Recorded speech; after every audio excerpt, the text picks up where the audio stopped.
Halo Sobat Kanal, selamat datang kembali dalam Farmakologi Mudah dan Praktis bersama saya Dwi Aris.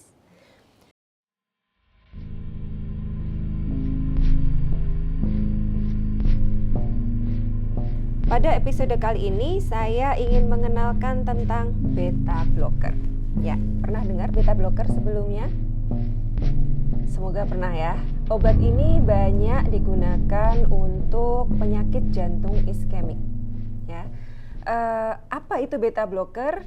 Dari namanya kita bisa tahu bahwa dia itu ngeblok beta gitu ya, beta adrenoreseptor atau reseptor beta adrenergik. Bagaimana cara bekerjanya? Beta blocker ini berikatan dengan reseptor beta adrenergik sehingga menghalangi adrenalin maupun noradrenalin untuk berikatan, sehingga bisa menghalangi efek dari simpatis gitu ya. Dia memang menghalangi atau menekan efek dari saraf simpatis. Nah, untuk memahami lebih dalam lagi tentang kerja beta blocker ini, kita ulang kembali di mana saja sih sebenarnya reseptor beta adrenergik itu berada. Reseptor beta adrenergik itu ada beta 1, beta 2, beta 3. Beta 1 itu terutama ada di jantung sama di ginjal ya. Di jantung beta 1 ya, 1 karena jantung itu 1. Jadi beta 1 itu di jantung. Fungsinya bagaimana di sana si beta 1 ini? Beta 1 itu kalau diaktifasi sama adrenalin atau noradrenalin, dia akan meningkatkan denyut jantung dan meningkatkan kekuatan kontraksi jantung. Berikutnya efeknya di ginjal. Kalau teraktivasi beta 1 di ginjal ini akan meningkatkan renin.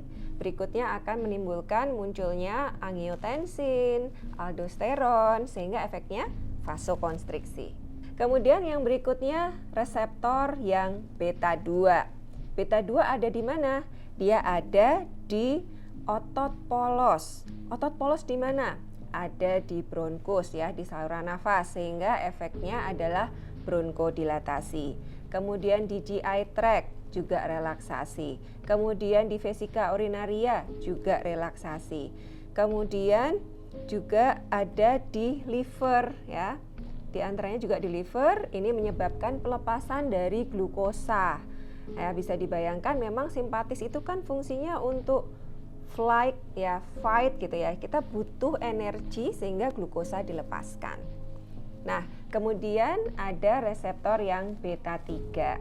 Ya, reseptor beta 3 adrenergik ini ada di jaringan adiposa atau jaringan lemak. Fungsinya untuk apa? Untuk lipolisis. Kemudian juga ada lagi di vesika urinaria. Selain beta 2 ada juga beta 3. Fungsinya untuk apa? Untuk relaksasi sehingga bisa menahan atau meningkatkan volume dari vesika urinaria sehingga tidak mudah untuk kencing gitu ya, untuk buang air kecil.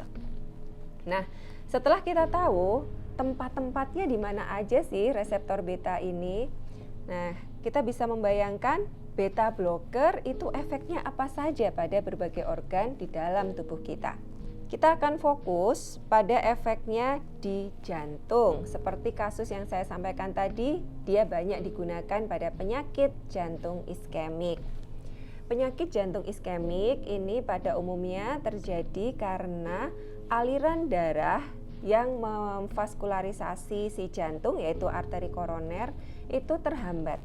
Bisa karena lumennya mengecil sehingga suplai oksigennya itu terhambat gitu ya. Biasanya karena plak aterosklerosis. Nah, jadi ada ketidakseimbangan antara suplai oksigen dengan kebutuhan oksigen.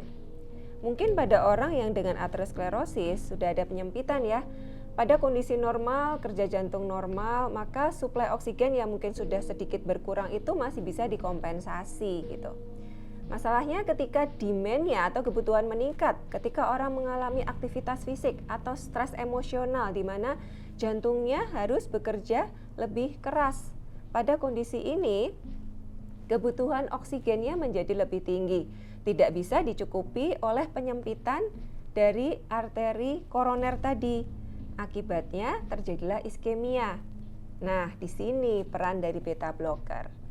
Tadi kita sudah tahu ya bahwa beta blocker itu salah satu reseptornya adalah beta 1 yang ada di jantung. yang fungsinya untuk meningkatkan kontraksi dan frekuensi.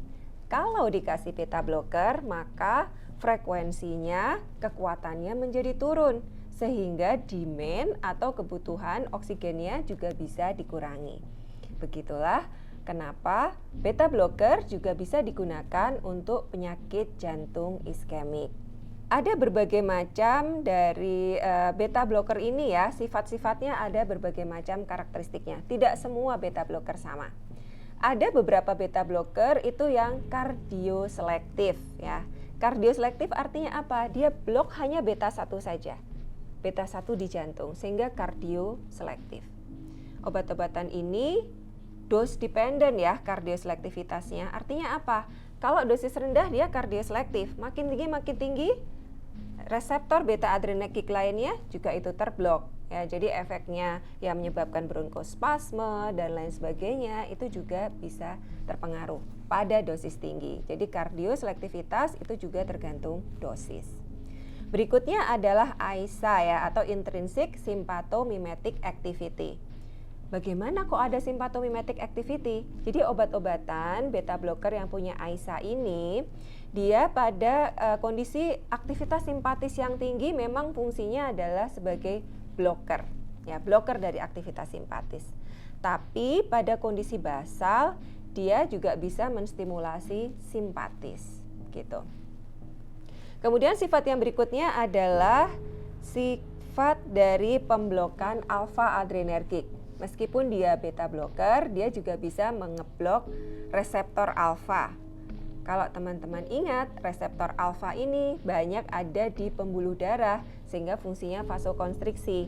Beta blocker yang bisa mengeblok alfa juga bisa menyebabkan vasodilatasi, sehingga punya efek untuk resistensi di pembuluh darah perifer.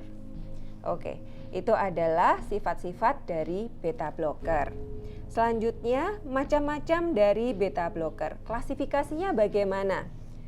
Ada yang non-selektif, ada yang kardioselektif, dan ada yang dengan alpha blocking activity atau menghambat reseptor alpha.